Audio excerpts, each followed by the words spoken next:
الحمد لله وكفى وسلام على عباده الذين اصطفى أما بعد أعوذ بالله من الشيطان الرجيم بسم الله الرحمن الرحيم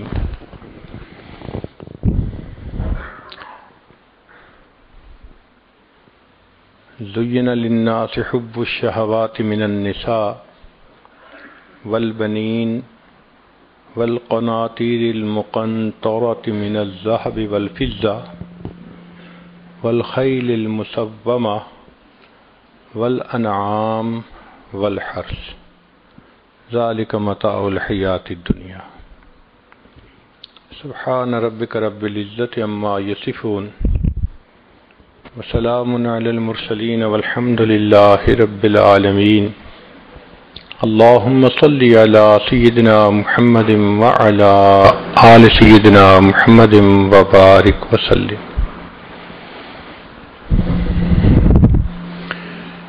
آج کے دور میں انسان تین مغالطوں میں پڑ گیا ہے۔ پہلا مغالطہ اللہ رب العزت کی معرفت کو حاصل کرنے میں مشغول ہونے کی بجائے مادے کی معرفت حاصل کرنے میں مشغول ہو گیا ہے۔ چنانچہ مادی ریسرچ کے اوپر اتنی محنت ہو رہی ہے کہ اس کا 10واں حصہ بھی اللہ کی معرفت کو پانے کے لیے محنت نہیں ہو رہی۔ حق تو یہ تھا کہ ہم اللہ کی معرفت پانے کے لیے زندگی گزارتے ہیں، تو اللہ تعالی کی بجائے مادے کی معرفت کو حاصل کرنے میں زندگیاں گزر رہی ہیں۔ دوسرا، آخرت سنوارنے کی بجائے دنیا سنوارنا یہ مقصد بنتا چلا جا رہا ہے۔ جس بندے کو دیکھو وہی اس محنت میں، اس کوشش میں کہ میری دنیا کی زندگی سنور جائے۔ اور تیسرا، اپنے من کو سنوارنے کی بجائے انسان اپنے تن کو سنوارنے میں لگا ہوا ہے۔ حق تو یہ تھا کہ ہم اپنے من کو سنوارتے ہیں، مگر ادھر سے غفلت ہے اور تن کو سنوارنے کے پیچھے پڑے ہوئے ہیں۔ ذرا دیکھو، عورت کے 24 گھنٹوں میں سے کتنا وقت اپنے ظاہر کو سنوارنے میں گزرتا ہے۔ چہرے کی خوبصورتی، اپنے کپڑوں کی خوبصورتی، باقی چیزوں کی خوبصورتی، لگتا ہے 24 گھنٹے اسی سوچ اور فکر میں اس کا وقت گزر جاتا ہے۔ اس لیے اس دنیا کو دھوکے کا گھر کہا گیا کہ یہاں لکھے پڑھوں کو دھوکا لگتا ہے۔ یہ نہیں کہ بے وقوف انسان دھوکے میں پڑتا ہے، نہ، بلکہ اکثر و بیشتر لکھے پڑھے زیادہ لوگ دھوکے میں پڑتے ہیں۔ یہ دنیا ایک پل کی مانند ہے۔ کوئی بھی عقل مند انسان پل پہ اپنا گھر نہیں بناتا، اور ہم اس پل پر اپنی جنت سجانے میں لگے ہوئے ہیں۔ ہر بندہ اس نے ایک سوچ بنا لی ہے، ایسا گھر ہو، اتنی خوبصورت بیوی ہو، ایسے بچے ہوں، میری فیکٹری ایسی ہو، میرا بزنس ایسا ہو، میری گاڑی ایسی ہو۔ ایک خواب ہر بندہ دیکھ لیتا ہے، پھر اس جنت کو سجانے میں وہ 24 گھنٹے لگا رہتا ہے، اپنے ڈریم کو پورا کرنے میں، کہ ڈریم شوڈ کم ٹرو، اس کے پیچھے لگا ہوا ہے۔ چنانچہ جتنی نعمتیں بڑھتی جا رہی ہیں اتنا ہی انسان لذتوں کا خوگر بنتا جا رہا ہے۔ وہ ضروریات کو اپنا مقصد بناتا جا رہا ہے۔ کھانا پینا ضرورت زندگی ہے، مقصد زندگی نہیں ہے۔ مقصد زندگی اللہ کی بندگی، مقصد حیات اللہ کی یاد ہے۔ مقصد تو ہمیں یاد نہیں ہوتا اور ضرورت کو ہم اپنے اوپر مسلط کر لیتے ہیں۔ اللہ کی شان دیکھیں کہ جتنا اللہ کی نعمتیں آج ہیں اس سے پہلے شاید کبھی نہیں تھی. پہلے لوگ سفر کرتے تھے کتنی مشکلات میں، آج سفر کرتے ہیں ایئر کنڈیشن بسوں میں، ٹرینوں میں، ہوائی جہازوں میں، مہینوں کے سفر گھنٹوں میں طے ہو جاتے ہیں. جتنی گھروں میں سہولتیں آج ہیں اس سے پہلے کبھی نہیں تھی. لیکن جتنی کھانے پینے کی چیزیں آج ہیں اس سے پہلے تھیں ہی نہیں. اور اللہ کی شان دیکھیں کہ جتنے اللہ تعالیٰ کے شکوے آج ہیں اس سے پہلے کبھی تھے ہی نہیں. جتنا نعمتیں زیادہ ملتی جا رہی ہیں ہمارے شکوے بڑھتے جا رہے ہیں. اس کی وجہ یہ ہم اپنی خواہش کو پورا کرنے میں لگے ہوئے ہیں. شریعت نے کہا کہ ضرورت کو پورا کر سکتے ہو، ضرورت کی ایک حد ہوتی ہے. خواہش کو دنیا میں پورا مت کرو، خواہش کی کوئی انتہا نہیں ہوتی. خواہش کو پوری کرنے کی جگہ جنت ہے. جب وہاں جاؤ گے وَلَكُمْ فِيهَا مَا تَشْتَهِي أَنفُسُكُمْ وَلَكُمْ فِيهَا مَا تَدَّعُونَ، جو تمہارا جی چاہے گا، جو تمہارے دل میں خواہش پیدا ہوگی، ہم تمہاری ہر خواہش کو پورا کر دکھائیں گے. تو دنیا ضرورت پوری کرنے کی جگہ ہے تاکہ مقصد کو پورا کر سکیں، اور جنت وہ پھر خواہش کو پوری کرنے کی جگہ ہے. اللہ رب العزت نے بھی کیا مہمان خانہ بنایا کہ جہاں ہر آنے والے مہمان کی ہر خواہش کو پورا کر دیا جائے گا.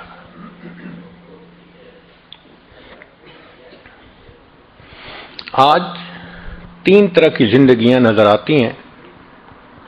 ایک زندگی اس بندے کی جو نہ دین کو مانتا ہے نہ خدا کو مانتا ہے، یہ کافر کی زندگی ہے. اس کی زندگی 100% آخرت سے غافل ہو کے گزر رہی ہے. ایک زندگی اس بندے کی جو کلمہ پڑھ کے مسلمان تو بن چکا مگر اس پر خواہشات غالب ہیں. وہ اسلام میں داخل تو ہو چکا مگر 100% اسلام کے مطابق زندگی نہیں گزار پا رہا. اپنی خواہشات پہ بھی عمل کر جاتا ہے، کبھی فجر قضا، کبھی عشاء قضا، کبھی یہ عمل چھوٹا کبھی وہ عمل چھوٹا. یہ فسق و فجور کی زندگی ہے. ایک تیسری زندگی ہے جس کو مومن کامل کی زندگی کہتے ہیں. یہ بہت تھوڑے لوگ ہیں. ہم میں سے اکثریت وہ لوگ ہیں کہ جو اللہ کی رحمت سے کلمہ پڑھ کے مسلمان تو بن چکے لیکن ابھی نفس کے قیدی ہیں، نفس کے گرفتار ہیں. کبھی شیطان یہ گناہ کروا دیتا ہے کبھی وہ گناہ کروا دیتا ہے. تو ملی جلی زندگی ہے ہماری. نام ہم مسلمان کا اپنے اوپر لے رہے ہیں، الحمدللہ کہ ہم نے کلمہ پڑھا ہے، مگر 100% شریعت کے مطابق زندگی ہماری نہیں ہے. مسجد میں نماز پڑھ کے نکلتے ہیں، مسجد کے دروازے سے بد نظری شروع کر دیتے ہیں. نماز بھی 5 وقت پڑھتے ہیں، زبان سے جھوٹ بھی بولتے ہیں. ہم دین میں وقت بھی لگاتے ہیں، کاروبار میں دھوکہ بھی دیتے ہیں. تو کہنے کو مسلمان مگر کام مسلمان والے نہیں ہیں. یہ ملی جلی زندگی ہے اور اکثر زندگی آپ کو ایسے ہی ملے گی. اکثر مسلمانوں کو آپ دیکھیں وہ اسی طرح کی زندگی گزار رہے ہیں، آدھا تیتر آدھا بٹیر. یہ ہماری زندگی کی ایک ترتیب بنی ہوئی ہے.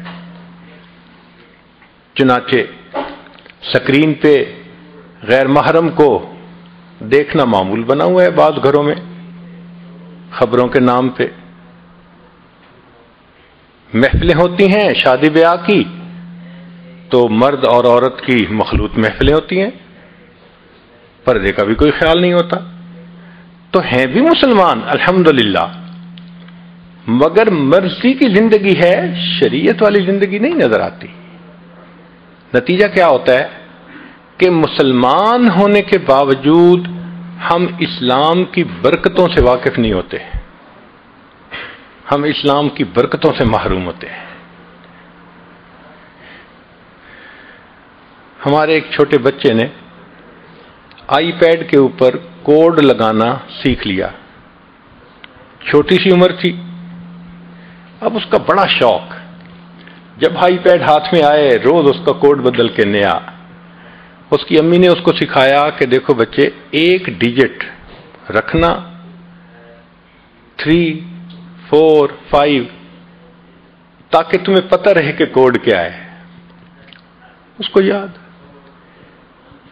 اللہ کی شان، ایک دن جب اس نے کوڈ لگانا تھا تو لگاتے لگاتے درمیان میں کوئی ڈیجٹ بدل گئی۔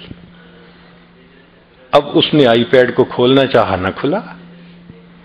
والدہ کو کہا آئی پیڈ نہیں کھلتا۔ جب چند دفعہ ٹرائیز کی تو اس نے کہہ دیا کہ اب آپ چند دفعہ صرف اور ٹرائی کر سکتے ہیں ورنہ بند ہو جائے گا۔ ہم نے ایک آئی ٹی اسپیشلسٹ تھے، ان سے ریکویسٹ کی کہ بھئی بچہ رو بھی رہا ہے اور غلطی بھی کر بیٹھا ہے۔ اس نے 2 دفعہ ٹرائی کی تو آئی پیڈ مستقل بند ہو گیا، کھلتا ہی نہیں۔ اب ہمیں پھر دکاندار کے پاس جانا پڑا، اس نے ٹوٹل اس کو ریکنفیگر کیا، سارا ڈیٹا بھی گیا، فلاں بھی گیا، پھر جا کے نیا اس کا کوڈ بنا۔ اس دن بات سمجھ میں آئی کہ دیکھو، ایک ڈیجٹ کا فرق پڑا۔ وہ بچہ بتاتا تھا کہ میں نے 4 کا کوڈ لگایا تھا لیکن اس میں سے ایک ڈیجٹ کوئی اور ہو گئی تھی، نہیں کھلا۔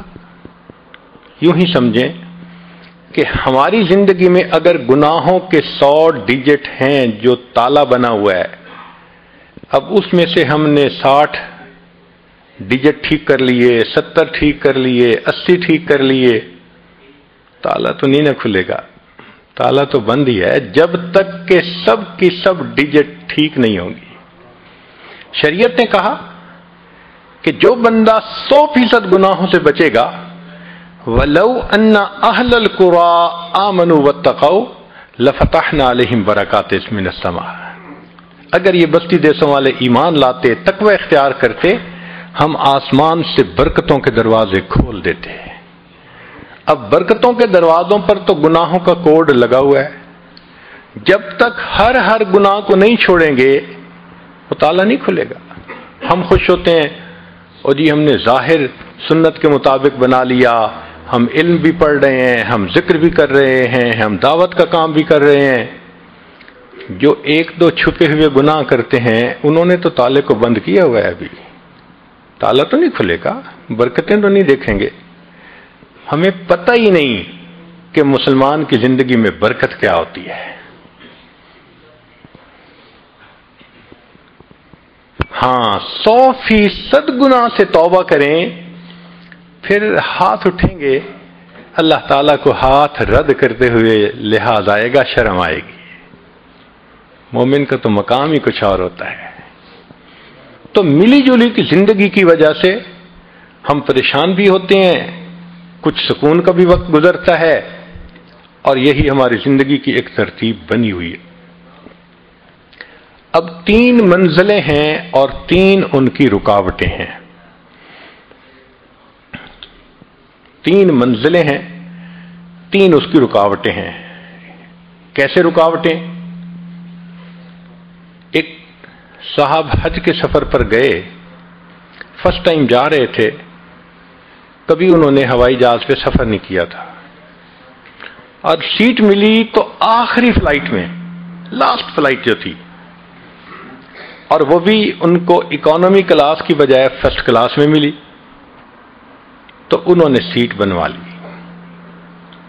جب جانا تھا تو قدرتاً دیر ہو گئی تو بیوی نے کہا چلو کوئی نہیں، آپ نے کھانا یہاں نہیں کھایا، آپ اکیلے جا رہے ہیں تو آپ کو فرسٹ کلاس لاؤنج میں اچھا کھانا ملے گا، وہاں کھا لینا۔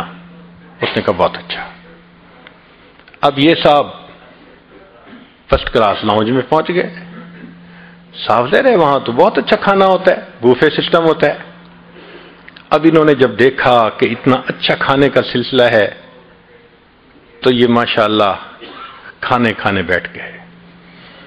اچھا بھلا ٹائم لگا کے پھر خیال آیا کہ اوہو میں جب حج پہ جاؤں گا تو وہاں میرے پاس ایک سیل فون ہونا چاہیے, ضرورت تو ہے, چلو میں یہاں سے سیل فون بھی خرید لیتا ہوں. تو یہ وہاں سے ڈیوٹی فری پہ آ گئے اور سیل فون ڈھونڈنے لگے. اب سیل فون دکھانے والے نے کبھی یہ دکھایا کبھی وہ دکھایا, یہ فنکشن وہ فنکشن. یہ ایسے مصروف ہوئے کہ جب انہوں نے سیل فون خرید کے فارغ ہوئے پتہ چلا کہ فلائٹ تو لیو ہی کر چکی تھی. اس کو کیا کہیں گے؟ اس کو دھوکہ کہیں گے کہ ضرورت کے نام پر اس کو دھوکہ لگا.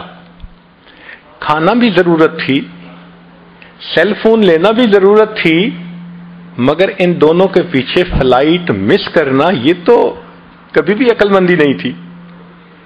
بالکل یہی مثال ہماری زندگی کی ہے. جاب بھی ضرورت ہے, گھر بھی ضرورت ہے, خوبصورت نیک بیوی کا ہونا بھی ضرورت ہے, اولاد کو اچھا پڑھانا بھی ضرورت ہے. جو آپ کہیں گے وہ ضرورت ہے, مگر ضرورت کا یہ مقصد تو نہیں کہ اس میں لگ کے انسان آخرت کو ہی بھول جائے, انسان کو پتہ ہی نہ ہو اور موت کا فرشتہ آخری فلائٹ کو لے کے آ جائے, چلو بھائی اب بورڈنگ کا وقت آ گیا. تو 3 منزلیں ہیں اور 3 اس کی رکاوٹیں ہیں, 3 دھوکے ہیں جو منزل پہ نہیں پہنچنے دیتے. سب سے پہلا, قبر ہماری منزل ہے, غفلت اس کی رکاوٹ ہے.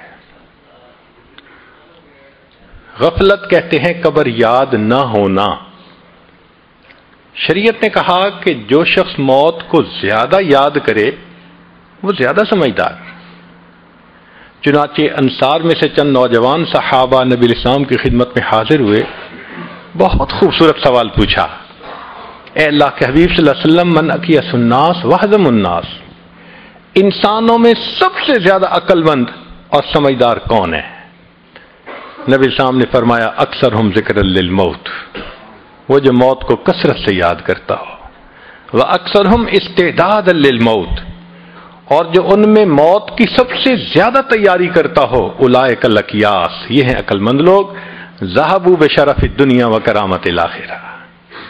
تو نبی علیہ الصلوۃ والسلام نے تو ان کو عقل مند کہا جو موت کو زیادہ یاد رکھیں اور موت کی زیادہ تیاری کریں. نہ موت یاد ہو نہ موت کی تیاری یاد ہو تو وہ تو پھر نگاہ نبوت میں بے وقوف انسان ہے. تو آج سوچیں ہم عقل مند ہیں یا بے وقوف ہیں؟ نبی علیہ السلام نے بے وقوف کس کو کہا؟ حدیث مبارکہ میں ہے, الدنیا دار من لا دار لہ ومال من لا مال لہ ولہا یجمع من لا عقل لہ. لسان نبوت سے نکلے ہوئے الفاظ ہیں کہ جو دنیا کو جمع کرنے میں لگا ہوا ہے اس شخص کے اندر عقل کی رتی نہیں ہے. تو آج دیکھو کہ ہماری زندگی کس طرح سے گزر رہی ہے. کہیں موت کا تذکرہ کر دو نا تو عجب سی بات نظر آتی ہے کہ اس نے کون سی انوکھی بات شروع کر دی. حالانکہ صحابہ رضوان کا مزاج ایسا تھا کہ وہ وقتاً فوقتاً موت کا تذکرہ کرتے رہتے تھے, سنتے رہتے تھے. سیدنا عمر ابن الخطاب رضی اللہ عنہ نے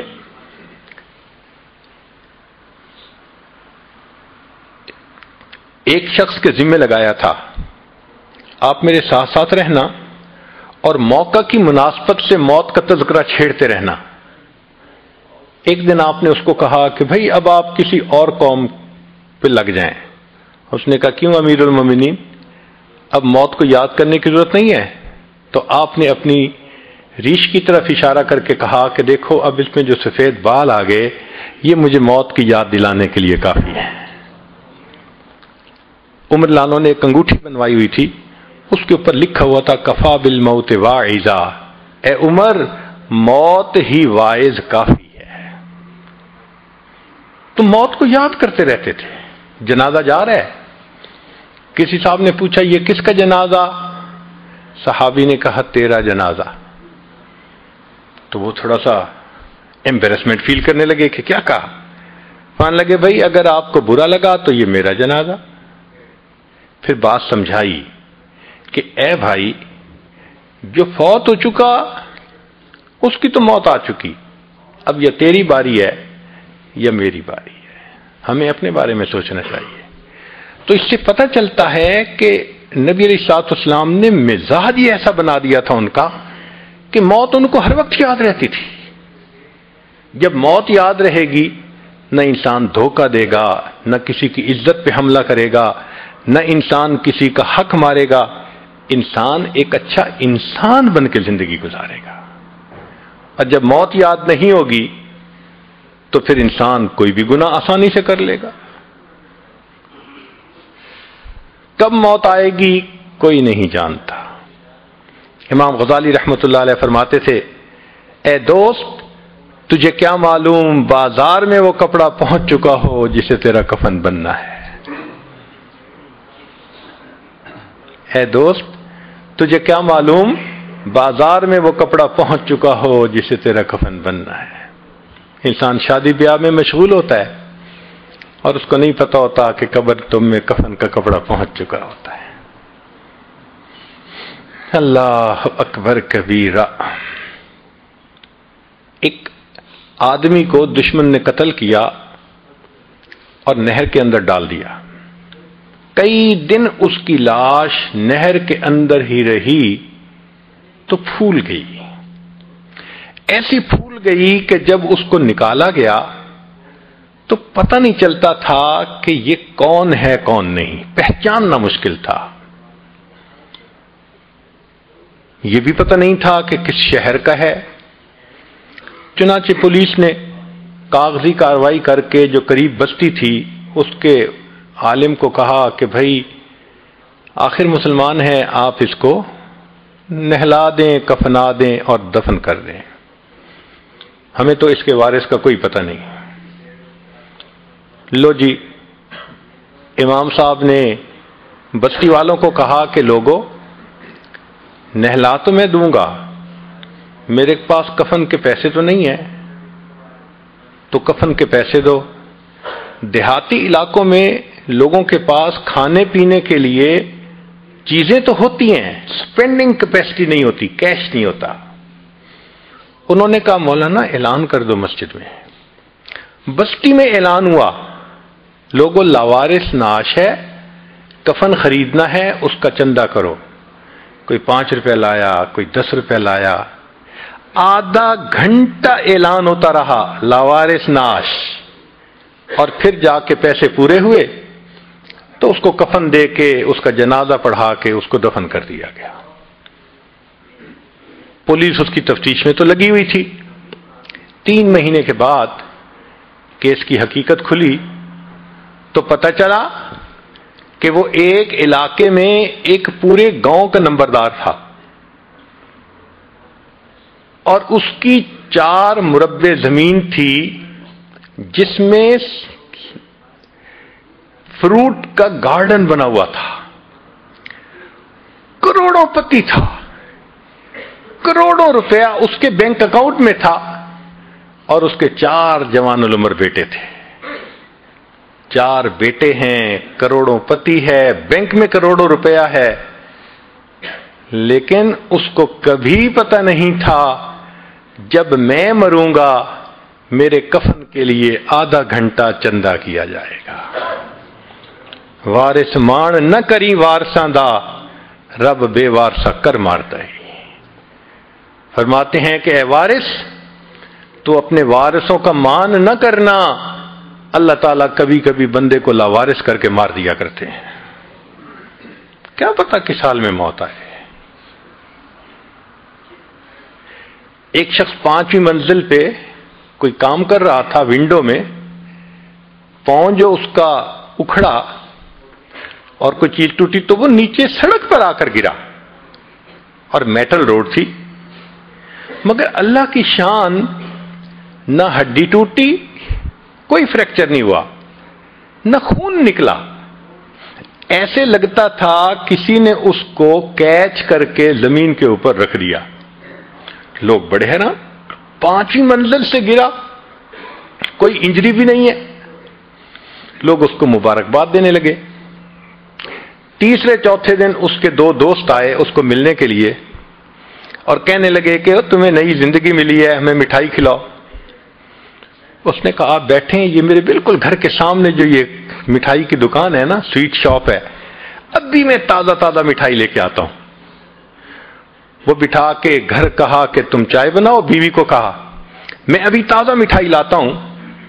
بیوی نے گھر کے اندر ماربل لگا ہوا تھا اور اس کو دھویا تھا، صاف کیا تھا اور وہ گیلا تھا۔ خاوند اپنے گھر میں ماربل کے فرش پر چلتا ہوا آ رہا ہے، پاؤں جو پھسلا، سر کے بل گرا، اس کو موت آ گئی۔ 5ویں منزل سے گرا، ایک قطرہ خون کا نہیں نکلا، فرش سے پھسلا، موت کا وقت آ چکا تھا۔ ہمیں کیا پتا کب موت آنی ہے، اس لیے نبی اسلام نے فرمایا کن فی الدنیا کأنک غریب او عابر السبیل، دنیا میں ایسے زندگی گزارو جیسے کوئی مسافر ہوتا ہے یا جیسے کوئی پردیسی ہوا کرتا ہے۔ جو پردیسی ہوتے ہیں نا، ان کے ذہن میں ہر وقت ہوتا ہے ہم نے واپس جانا ہے، ہم بھی یہاں پردیسی ہیں۔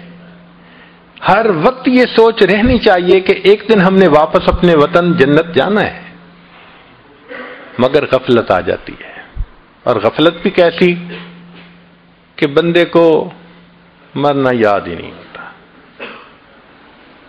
ایک بڑے میاں تھے، 85 سال عمر تھی۔ ایک مرتبہ اس عاجز نے ان سے بات کی کہ اب تو ہماری ریٹائرمنٹ کی عمر ہے، مجھے بھی چاہیے کہ میں اللہ اللہ کروں، نیکی کروں، آپ بھی اللہ اللہ کریں۔ تو بات سن کے وہ بڑے میاں نے اپنے گھٹنے کو پکڑا، کہنے لگے پیر صاحب دعا کرو یہ گھٹنے کی درد ٹھیک ہو جائے نا، پھر میں نماز شروع کر دوں گا۔ جو 85 سال کی عمر میں گھٹنے کے درد ختم ہونے کا منتظر ہو کہ پھر نماز شروع کروں گا، یہ دھوکہ نہیں تو کیا ہے؟ عرفات کے میدان میں وقوف کا وقت ہے، لوگ دعائیں مانگتے ہیں، کئی تو لمبی مانگتے ہیں اور کئی ہم جیسے کم ہمت تھوڑی سی دعا مانگ کے تھک جاتے ہیں۔ تو ہم نے دیکھا ایک بڑے میاں 2 نوجوانوں کے ساتھ ہنسی مذاق کی باتیں کر رہے تھے، تو حیرت ہوئی، اللہ وقوف کا وقت ہے اور اس وقت میں بڑے میاں ہنسی مذاق کی باتیں۔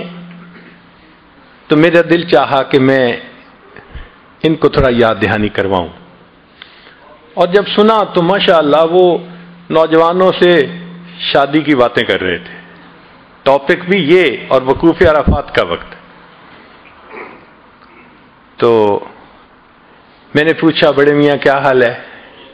کہنے لگے جو گزر جائے واہ واہ ہے، جو گزر جائے واہ واہ ہے۔ حالانکہ جو گزر رہی تھی وہ تو آہ آہ تھی۔ تو پوچھا آپ کی عمر کتنی ہوگی؟ کہتے ہیں ویسے تو 72 سال عمر ہو گئی، لیکن دل میرا 27 سے اوپر نہیں گیا۔ میدان عرفات میں وقوف عرفہ کے وقت اگر 72 سال کی عمر کا بندہ یہ جواب دے کہ عمر تو میری 72 سال ہو گئی، دل 27 سے اوپر نہیں گیا، یہ دھوکہ نہیں تو پھر کیا ہے؟ تو قبر ہماری منزل ہے، مگر غفلت اس کا دھوکہ ہے، اس کی رکاوٹ ہے۔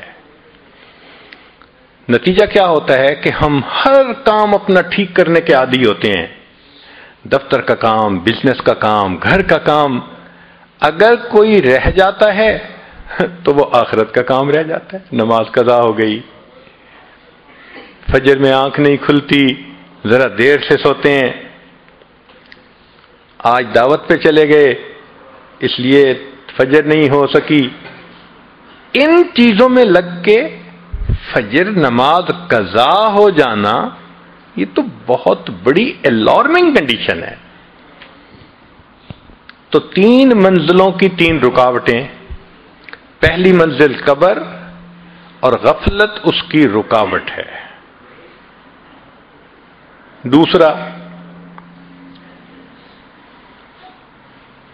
آخرت ہماری منزل ہے، دنیا اس کی رکاوٹ ہے۔ وہ کیسے؟ کہ دنیا کی ضرورتیں اتنی اہم بن جاتی ہیں کہ ہم ان کو پریورٹی دینا شروع کر دیتے ہیں اور آخرت بیک پہ چلی جاتی ہے۔ نتیجہ کیا نکلتا ہے کہ یہ دنیا ہمارے لیے دھوکہ بن جاتی ہے۔ نبی اسلام نے فرمایا الدنیا سحارتن، دنیا جادوگرنی ہے۔ جادوگر کا جادو ہو جاتا ہے نا تو بندے کو سمجھ نہیں لگتی کیا ہو رہا ہے، ایسے دنیا کا بھی جادو ہو جاتا ہے۔ بندہ دنیا سمیٹنے میں لگا ہوتا ہے، نہ اسے آخرت کی فکر نہ آخرت کی پرواہ، بس مولانا کیا ہے، مجھے تو مرنے کی بھی فرصت نہیں۔ حیرت کی بات ہے، کیسے مرنے کی فرصت نہیں؟ جب موت آئے گی تو پھر کیا آپ اس کو نہ کر سکیں گے؟ کہتے ہیں ایک شخص نے بڑا عالیشان محل بنوایا، پھر اس نے دوستوں کی دعوت رکھی اور پھر اس نے ایک تخت بنوایا کہ دعوت کے بعد یہاں بیٹھیں گے اور میں ایکسپلین کروں گا لوگوں کو اس کا ڈیزائن کیسے تھا، اس کا آرکیٹیکٹ نے کیسے کام کیا، میں نے ماربل کہاں سے لیا، فرنیچر کہاں سے لیا، شینڈلیئر کہاں سے لیا، میں ان کو ڈیٹیلز بتاؤں گا۔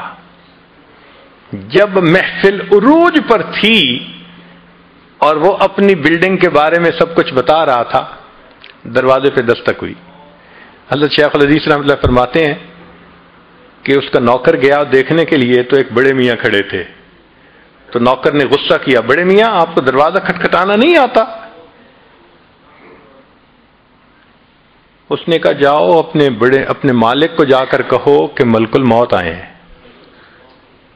تو وہ حیران ہو گیا، آیا اور آ کے اس نے مالک کے قریب آ کے کان میں کہا ایک بڑے میاں باہر کھڑے ہیں اور کہتے ہیں کہ جا کے بتاؤ ملک الموت آئے ہیں۔ تو نام سن کے وہ حیران ہوا، کہتے یار اس کو کوئی بہانہ بناؤ، بھیج دو اس کو۔ جب کہا نا کہ بہانہ بنا کے بھیج دو تو دیکھا کہ وہ بوڑھا سامنے کھڑا تھا، کہنے لگا کہ جب میں آتا ہوں میں لوگوں کو بھگتاتا ہوں، مجھے کوئی نہیں بھگتا سکتا۔ یہ کہا اور اس کی روح کو قبض کر لی۔ تو یہ دھوکہ ہے نا کہ انسان اتنا دنیا میں منہمک ہو جائے کہ آخرت یاد نہ رہے، چاہے وہ بزنس ہو، چاہے وہ نوکری ہو یا کوئی اور چیز ہو۔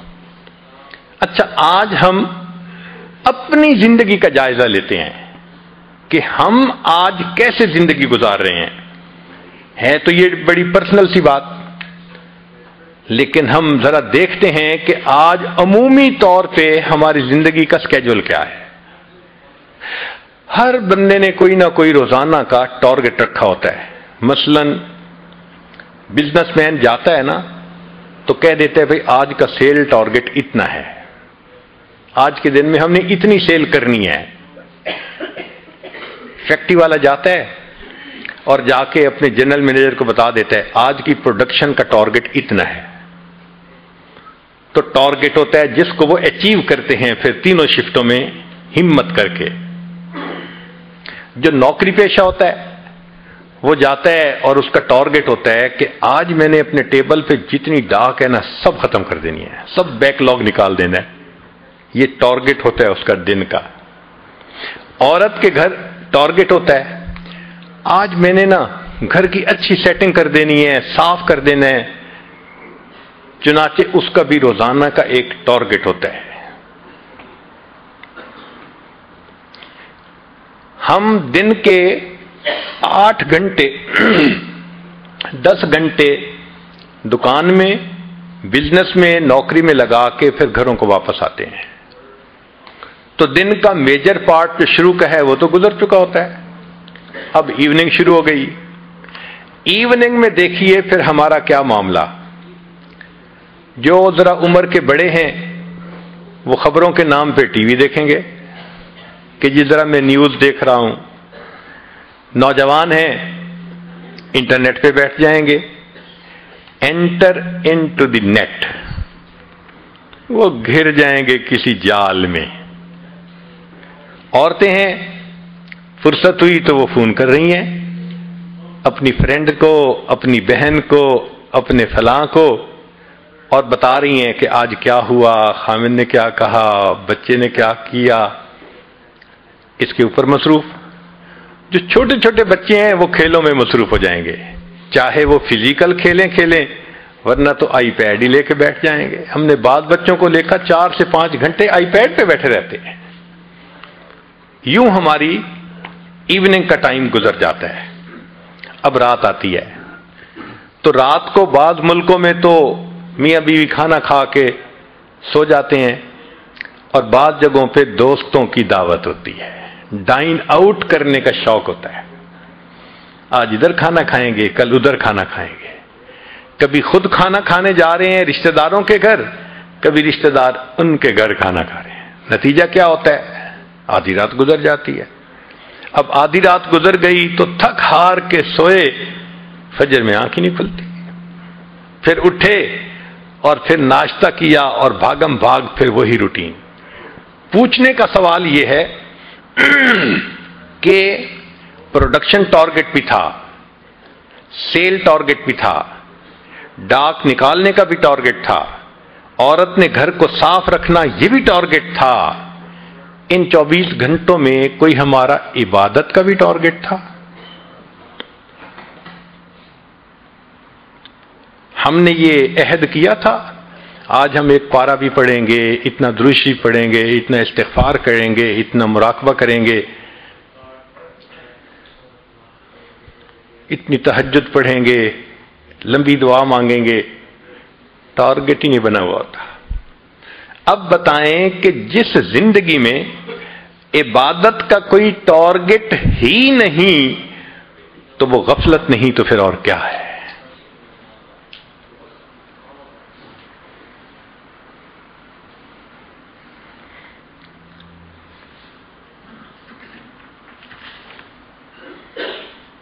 ایک بزرگ فرمایا کرتے تھے، اے دوست، جتنا دنیا میں رہنا ہے اتنا دنیا کے لیے کوشش کر لے، جتنا آخرت میں رہنا ہے اتنا آخرت کے لیے کوشش کر لے. بھئی ہماری محنت پروپورشنل ہونی چاہیے نا. دنیا میں تو رہنا ہے 150 سال، آخرت میں رہنا ہے ہمیشہ ہمیشہ. لیکن ہم دنیا کے لیے ٹائم کتنا سپینڈ کرتے ہیں اور آخرت کے لیے کتنا کرتے ہیں؟ کوئی آپس میں پرپورشن ہی نظر نہیں آتا. امام غزالی رحمۃ اللہ نے لکھا ہے، زمین و آسمان کے درمیان جتنی جگہ ہے، سپیس ہے، ٹوٹل رائی کے دانوں سے بھر جائے اور ایک پرندہ ایک دانہ کھائے، 1000 سال کے بعد دوسرا دانہ کھائے، پھر 1000 سال کے بعد تیسرا دانہ کھائے، ایک وقت آئے گا زمین و آسمان کے درمیان کا یہ سارے گندم کے دانے ختم ہو جائیں گے، آخرت کی زندگی کبھی ختم نہیں. اتنا ہم نے آخرت میں رہنا ہے اور وہاں کی تیاری کی فرصت نہیں ہے. اور جہاں 150 سال رہنے، وہ اچھی زندگی گزارنے کا خواب ہمارے دماغوں پہ مسلط ہو چکا ہے. ساری عمر کما کے ہم ایک گھر مشکل سے خریدتے ہیں، اور آخرت کتنے آرام سے ہم بنا سکتے ہیں. چلیں آج آپ سے کیلکولیشنیں کرواتے ہیں، تھوڑی سی انجینئرنگ ہو جائے. آج نبی علیہ الصلوۃ والسلام نے فرمایا کہ جو شخص ایک مرتبہ سبحان اللہ کہتا ہے، اللہ تعالی جنت میں ایک درخت لگا دیتے ہیں، اتنا بڑا درخت کہ عربی نسل کا گھوڑا اگر 70 سال تک دوڑتا رہے تب بھی سایہ ختم نہ ہو. یہ فضائل ذکر میں بھی حدیث ہے اور بھی بہت ساری کتابوں میں ہے.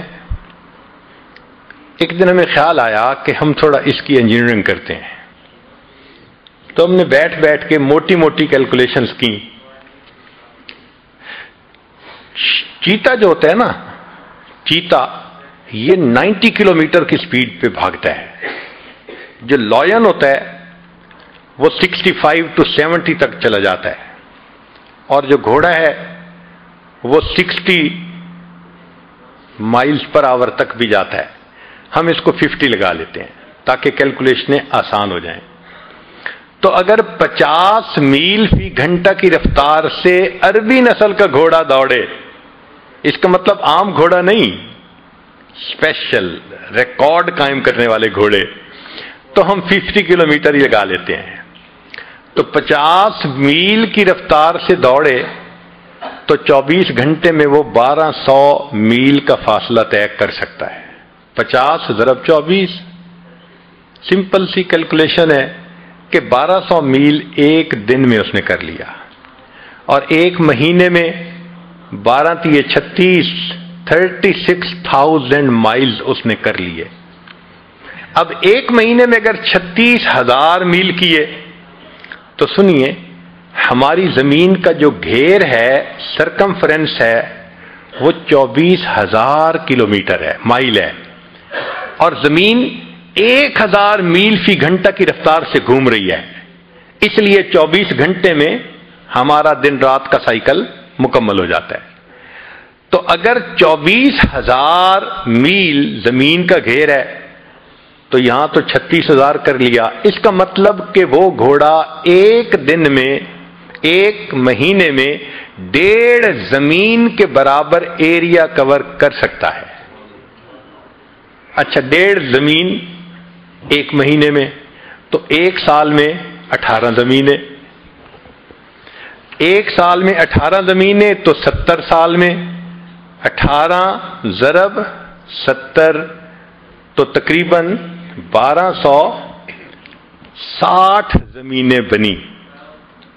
1260 زمینوں کے بقدر ایریا وہ ایک گھوڑا طے کرے گا 70 سالوں میں.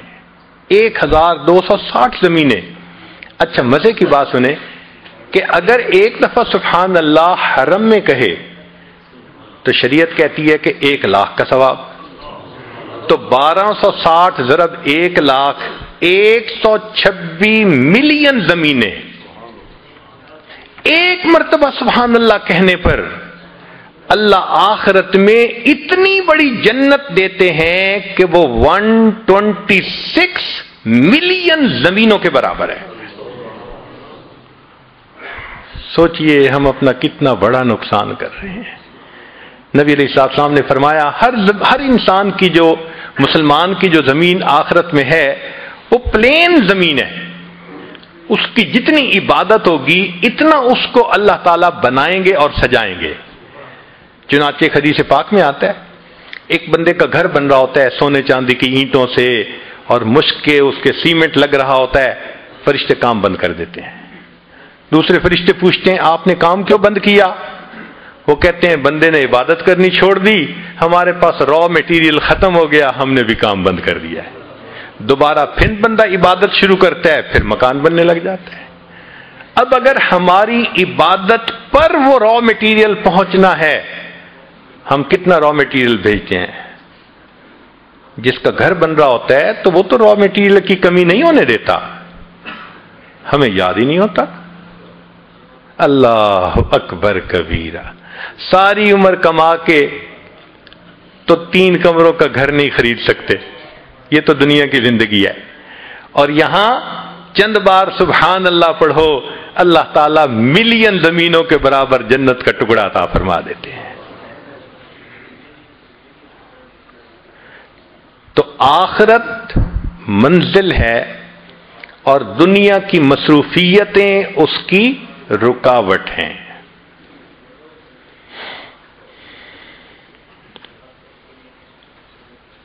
ہمارے مشائخ نے کہا, بات ذرا پتے کی ہے, امید ہے کہ آپ اس کو یاد رکھیں گے.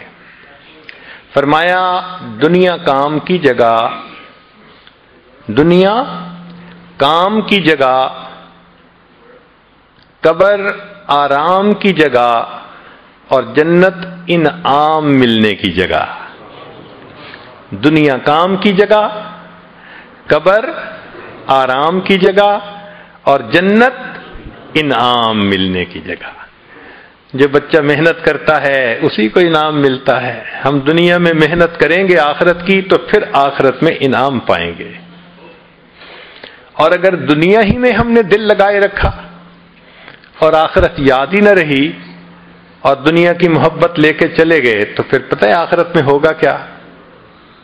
مشائخ نے لکھا ہے اللہ تعالیٰ قیامت کے دن دنیا کو ایک بوڑھی عورت کی شکل میں کھڑا کریں گے، بہت کبھی صورت ہوگی، اور پھر فرمائیں گے کہ جب سے میں نے تمہیں پیدا کیا میں نے تمہیں کبھی رحمت کی نظر سے نہیں دیکھا، ایک مرتبہ بھی نہیں دیکھا، میں اب بھی تمہاری طرف نہیں دیکھنا چاہتا، اس کو لے جاؤ جہنم میں۔ جب اس بڑھیا کو گھسیٹ کے جہنم میں لے جانے لگیں گے فرشتے تو وہ بڑھیا اس وقت کہے گی اللہ ایک میری فریاد ہے۔ پوچھا جائے گا کیا؟ اللہ آپ کے محبوب صلی اللہ علیہ وسلم نے کہا تھا المرء مع من احبا، بندہ اسی کے ساتھ ہوگا جس سے اس کو محبت ہوگی۔ اے اللہ میرے بھی تو چاہنے والے دنیا میں بہت تھے۔ اللہ اعلان کروا دیں گے تھے جو دنیا سے محبت کرنے والے تھے سب اس کے ساتھ ملا کر جہنم میں ڈال دیا جائے۔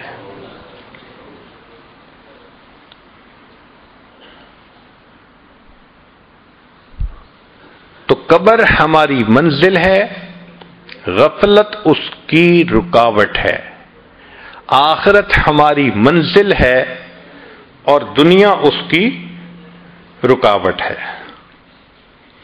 اب تیسری بات کہ اللہ رب العزت کی معرفت یا اللہ سے تعلق حاصل کرنا یہ ہماری منزل ہے اور ہمارا نفس اس کی رکاوٹ ہے۔ اللہ ہماری منزل ہے اور نفس اس کی رکاوٹ ہے۔ دو طرح کی پوجا ہوتی ہے، ایک ہے اللہ کی پوجا کہ ہر حال میں اللہ کی منشا کو پورا کرے، ایک ہے کہ نہیں اچھی لگی تو بات کر لی، اور اگر طبیعت کے خلاف ہے شریعت کا حکم تو طبیعت پہ عمل کر لیا۔ یہ نفس کی غلامی ہوتی ہے۔ یاد رکھیں زر پرستی، زن پرستی، شہوت پرستی، بت پرستی، نفس پرستی، یہ تمام کی تمام بت پرستی کی اقسام ہیں، خدا پرستی کوئی اور چیز ہے۔ اللہ کو پوجنا یعنی اللہ کی ہر حال میں ماننا یہ الگ چیز ہے۔ ایک بات ذہن میں رکھیے، اس دنیا میں اللہ رب العزت کے بعد جتنی نفس کی پوجا کی گئی اتنی پوجا کسی اور بت کی نہیں کی گئی۔ انسان نے سب سے زیادہ اپنے نفس کو پوجا ہے اللہ کے بعد۔ قرآن مجید میں فرمایا اَفَرَأَيْتَ مَنِ اتَّخَذَ إِلَٰهَهُ هَوَاهُ، کیا دیکھا آپ نے اسے جس نے اپنی خواہشات کو اپنا معبود بنا لیا؟ تو قرآن پاک سے ثابت ہو رہا ہے کہ انسان اپنے خواہشات کی پوجا شروع کر دیتا ہے، وہ خدا کا پجاری نہیں رہتا، وہ نفس کا پجاری ہوتا ہے۔ ہمیں فیصلہ کرنا ہے کہ ہم کس کے پجاری ہیں۔ اگر ہم بدنظری کرتے ہیں ہم حکم خدا کو چھوڑ کر نفس کی مانتے ہیں۔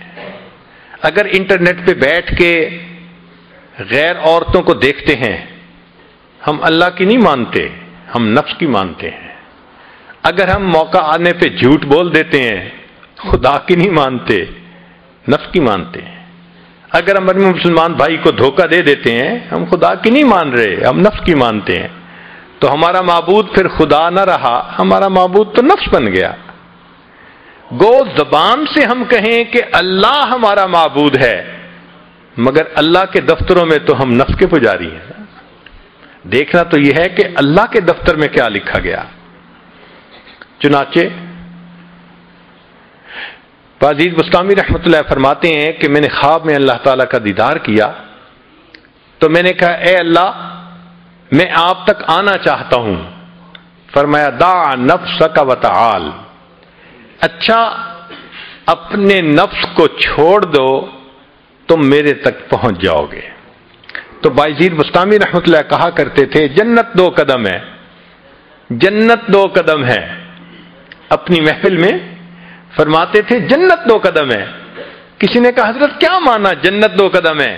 فرمایا دوست پہلا قدم اپنے نفس پہ رکھ لے، تیرا دوسرا قدم جنت پہنچے گا. تو ہمیں اپنی نفس کی خواہشات کو توڑنا ہے جو شریعت کے خلاف ہے. جب تک ان خواہشات کو نہیں توڑیں گے اس وقت تک ہم اللہ کے فرما برداروں میں شامل نہیں ہو سکیں گے.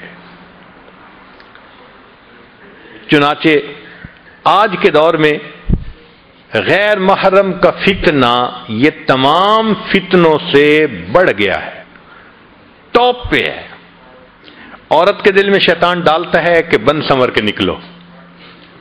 وہ بیچاری بے پردہ بن سنور کے نکلتی ہے اپنے حسن کی زکات نکالنے کے لیے. حدیث پاک میں آتا ہے بے پردہ عورت جب گھر سے نکلتی ہے شیطان کا ایک گروپ اس کے پیچھے لگ جاتا ہے، وہ لوگوں کو متوجہ کرتا ہے، لوگوں دیکھو اس کو. اب لوگ اس کو دیکھتے ہیں تو عورت سے بے پردگی کروائی شیطان نے اور مرد سے بد نظری کروائی. نتیجہ کیا ہوا؟ یہ بھی گناہگار وہ بھی گناہگار. اور آج کل تو نوجوان بچے اور بچیوں کو لگتا ہے کہ بس ایک ہی چیز کی تلاش ہے.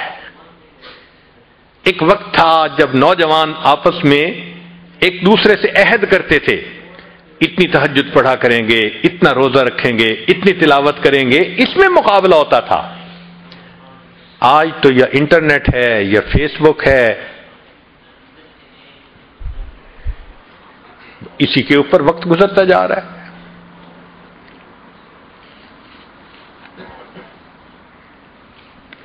نتیجہ یہ ہے کہ آج ہر انسان اپنی خواہش کو پوری کرنے میں لگا ہے الا ماشاء اللہ. ایک زمانہ تھا صرف نوجوانوں کے اوپر بندے کو فکر ہوتی تھی کہ ذرا کچی سی عمر ہے بہک نہ جائیں. آج تو بوڑھوں کا پتہ نہیں ہے. ایک نوجوان میرے پاس آیا، اس کی عمر 18 سال تھی، زاروں قطار رونے لگا. اتنا رو رہا تھا کہ میرا جی چاہ رہا تھا اگر کوئی کام میرے بس میں ہوتا نا تو میں بچے کے آنسو پوچھ لیتا، میں اس کام کو کر دیتا. میں نے اس کو کہا بچہ تم کیوں اتنا رو رہے ہو، کیا ہوا؟ کہنے لگا میری دادوں کے لیے دعا کریں. 18 سال کا نوجوان بچہ نیک دادوں کے لیے رو رہا ہے. کیا ہوا؟ کہنے لگا 2-3 سال سے دادا ابو فوت ہو گئے اور میری دادو انٹرنیٹ پہ روزانہ 2 سے 3 گھنٹے بیٹھ کر ننگی تصویریں دیکھتی ہے. آج بچہ آ رہا ہے اپنی دادوں کے بارے میں پریشان ہو کر. وہی زمانہ آ گیا، بوڑھے بھی فتنے سے محفوظ نہیں رہے.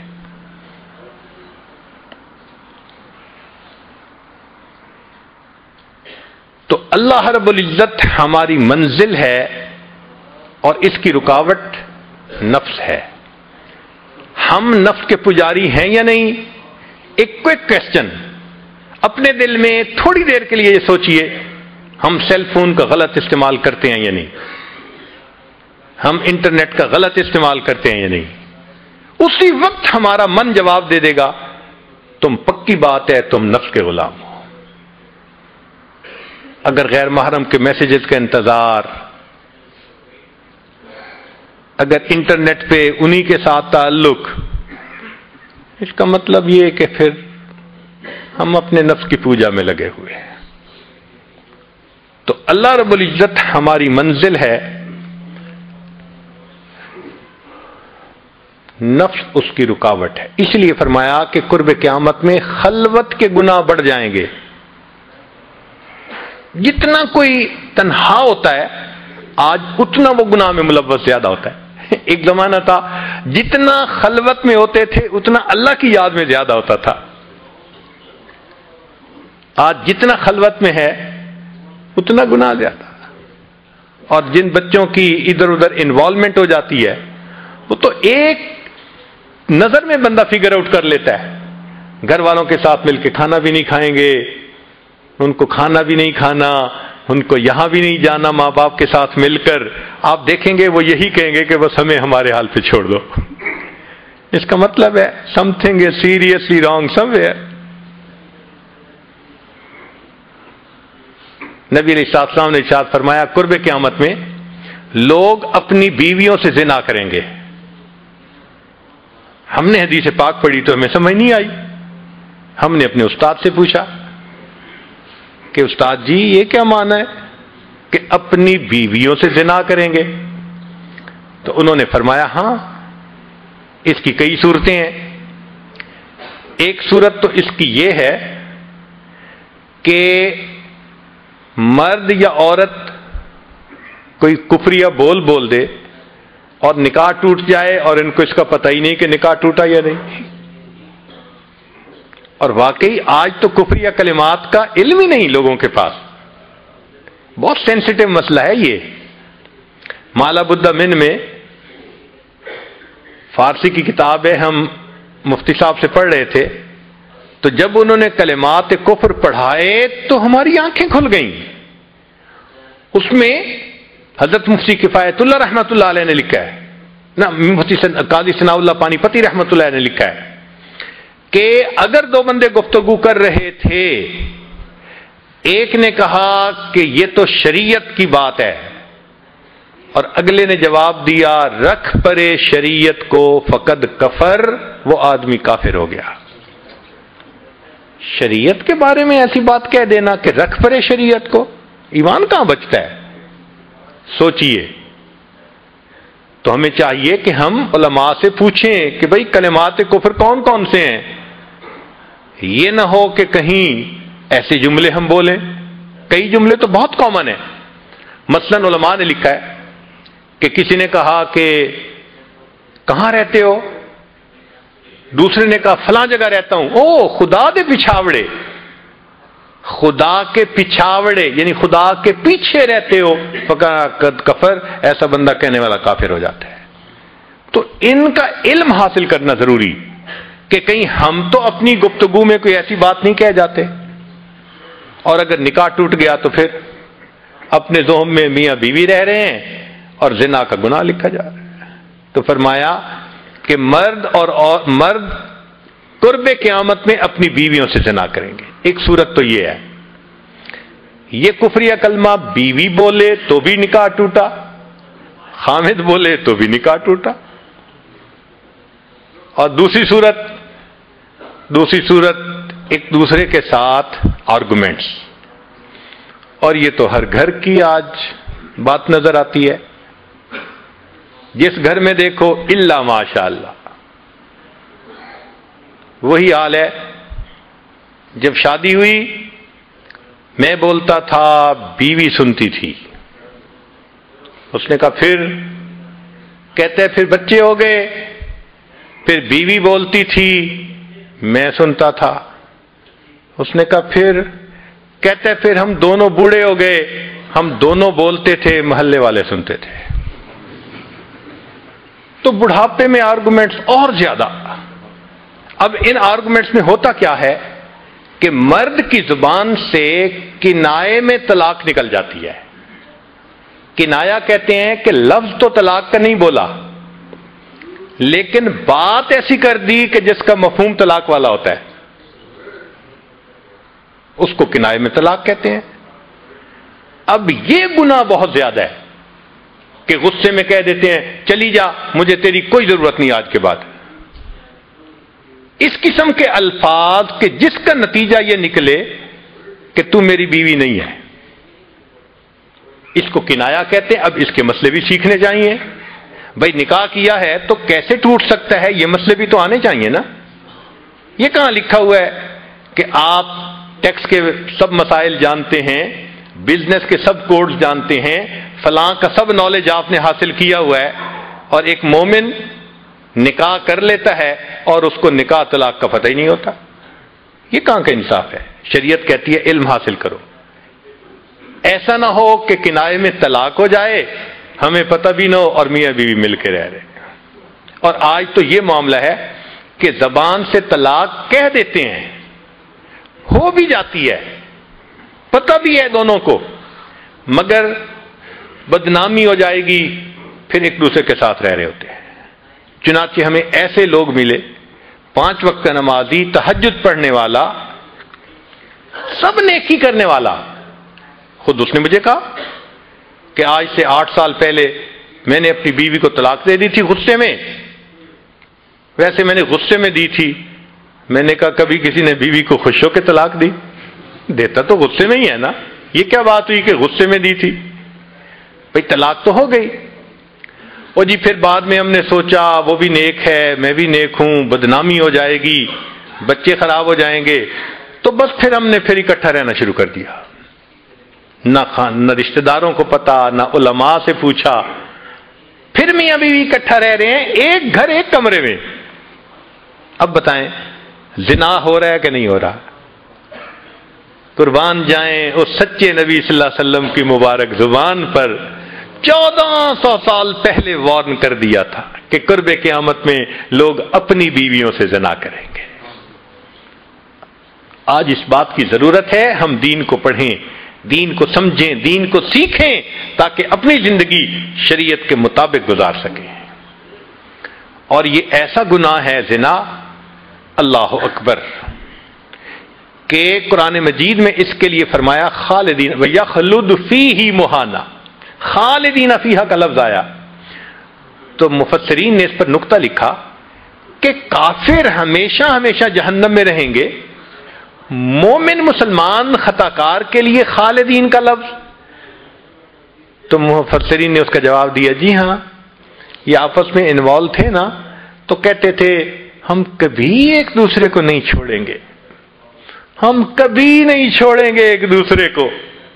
یہ جو وعدے کرتے تھے ہم کبھی ایک دوسرے کو نہیں چھوڑیں گے، ہمیشہ ساتھ رہیں گے، اللہ فرماتے ہیں میں بھی تمہیں پھر ہمیشہ ہمیشہ کا عذاب دوں گا۔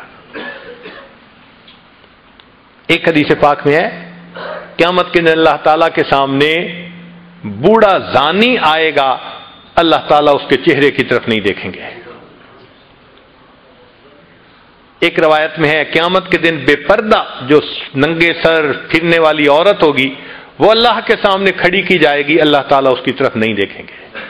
یہ وہ گناہ ہے کہ اللہ تعالیٰ کی رحمت کی نظر ہی قیامت کے دن نہیں پڑے گی۔ آج اس سے بچنے کی ضرورت ہے۔ چنانچہ بات لمبی ہو گئی، میں اس کو مکمل کرتا ہوں کہ اللہ رب العزت سے ہم دعا مانگیں کہ اللہ تعالیٰ ہمیں مقصد زندگی کو سمجھنے کی توفیق عطا فرمائے۔ اب ساری بات کا لب لباب، ایک بزرگ کی بات بہت اچھی یاد کیجئے، فرماتے تھے کہ اے دوست تو اللہ کی اتنی عبادت کر جتنا کہ تو اس کا محتاج ہے۔ ہم اللہ کے کتنے محتاج ہیں؟ ہر کام میں محتاج ہیں۔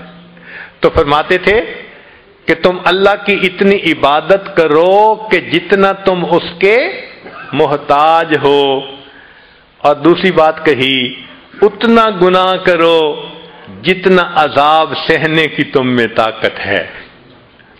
ہم تو دھوپ کی گرمی برداشت نہیں کر سکتے، اللہ تیرے جہنم کی گرمی کہاں برداشت کر سکیں گے؟ تو آج کی مجلس میں ہم اپنے گناہوں سے توبہ کر کے ایک نئی ایمانی اسلامی قرآنی زندگی بسر کرنے کا ارادہ کریں۔ وآخر دعوانا ان الحمد للہ رب العالمین۔ یہ آج اس توبہ کے کلمات پڑھائے گا، دل میں یہ نیت کر لیجئے ہم پچھلے سب گناہوں سے توبہ کر رہے ہیں، آئندہ نیکوکاری کی زندگی گزارنے کا ارادہ کر رہے ہیں۔ جو احباب بیعت ہونا چاہتے ہیں وہ ساتھ بیعت کی بھی نیت کر لیں۔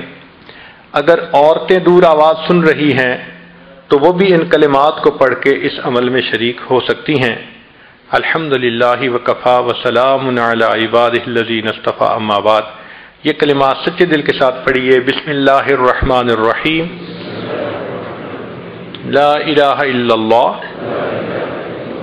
محمد الرسول اللہ آمنت باللہ وملائکتہ وکتبہ ورسلہ والیوم الآخر والقدر خیرہ وشرہ من اللہ تعالی والبعث بعد الموت آمنت باللہ کما ہوا باسمائہ وصفاتہ وقبلت جمیع احکامہ اقرار باللسان وتصدیق بالقلب اشہد ان لا الہ الا اللہ واشہد ان محمدا عبدہ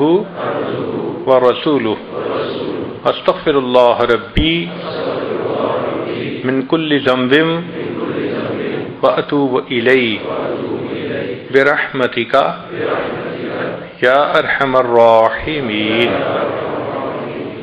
ان کلمات کو پڑھنے سے تو وطائف ہو چکے ہیں، چند معمولات ہیں، اگر باقاعدگی سے کریں گے تو اللہ تعالیٰ دل کو منور کریں گے۔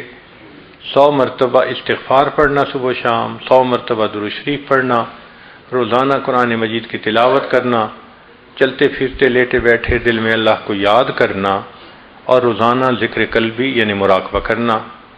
ان کو پابندی سے کریں، انشاءاللہ دل میں اللہ تعالیٰ کی محبت بڑھے گی۔ وقت کم ہے، دعا سے پہلے ہم صرف چند منٹ کے لیے اپنے دل میں اللہ کو یاد کر لیں۔ آنکھوں کو بند کر لیجئے، سر کو جھکا لیجئے، دنیا اور جو کچھ دنیا میں ہے اس سے ہٹ کٹ کے اللہ رب العزت کی یاد میں ڈوب جائیے۔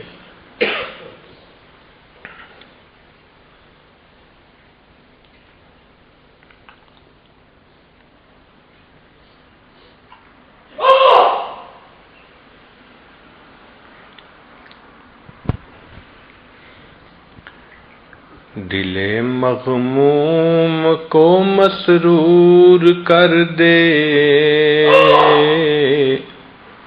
دل بے نور کو پر نور کر دے،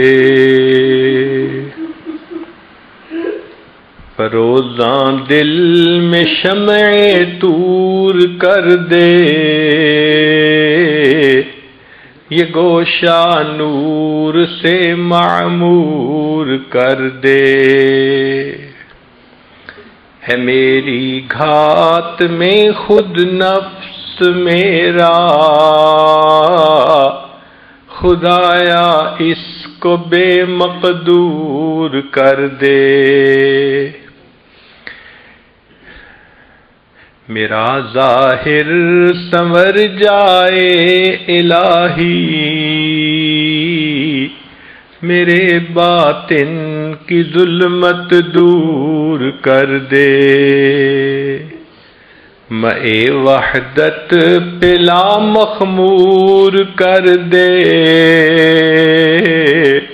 محبت کے نشے میں چور کر دے، میرا ظاہر سنور جائے الہی،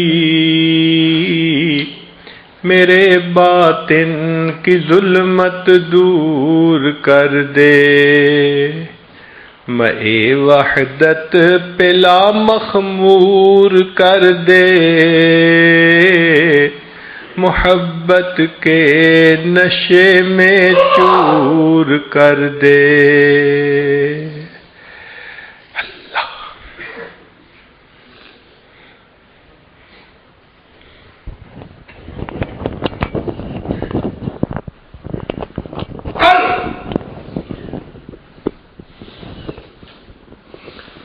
لا الہ الا اللہ محمد رسول اللہ۔ دعا کیجئے، سبحان ربی العلی الوہاب، اللہم صلی علی سیدنا محمد وعلی آل سیدنا محمد وبارک وسلم۔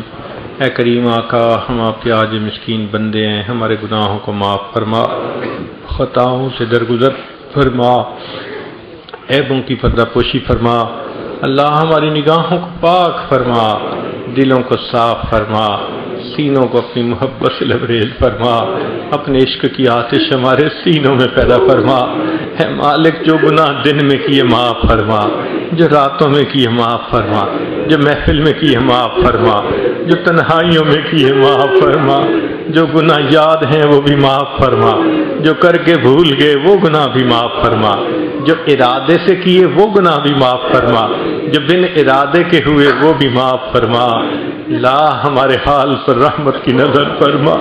میرے مالک، ہم آپ کو ناراض نہیں کرنا چاہتے، ہمارا نفس ہمارا ہے، شیطان دشمن پیچھے لگا ہے۔